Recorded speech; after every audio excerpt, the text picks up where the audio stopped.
America की multinational investment company Berkshire Hathaway $1 trillion यानी लगभग 84 लाख करोड़ रुपए मार्केट कैपिटल रखने वाली पहली नॉन टेक कंपनी बन गई है। कंपनी के एप्पल के लगभग आधे शेयर्स बेचने के बाद यह बात सामने आई है।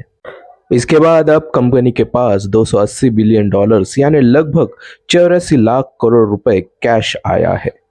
ओरेकल ऑफ ओमाहा नाम से पहचाने जाने वाले वॉरेन बफेट की गणना विश्व के महान इन्वेस्टर के रूप में की जाती है। वॉरेन बफेट ने बर्कशायर हैथवे कंपनी के अध्यक्ष और प्रमुख अधिकारी के तौर पर काम किया है। इन्वेस्टमेंट की दुनिया में वॉरेन बफेट को उनकी बुद्धिमत्ता के लिए जाना जाता है। फोर्ब्स के अनुसार आज वे $146 बिलियन यानी लगभग 13 लाख करोड़ रुपए के मालिक है। 1930 में कांग्रेसमैन हावर्ड बफेट के घर वॉरेन का जन्म हुआ। शुरुआती दौर में वॉरेन ने बिजनेस में रुचि दिखाई। 14 साल की उम्र में उन्होंने अपनी पहली इन्वेस्टमेंट की थी।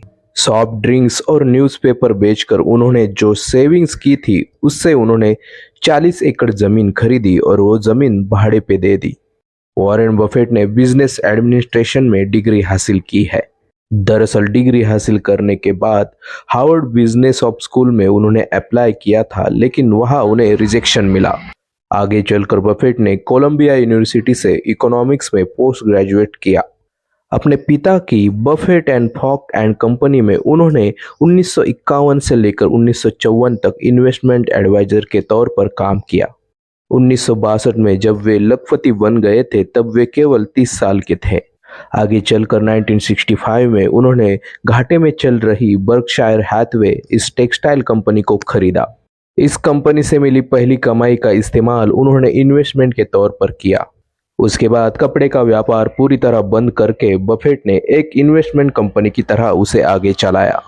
आज वॉरेन बफेट को इन्वेस्टमेंट की दुनिया में बेस्ट इन्वेस्टर माना जाता है।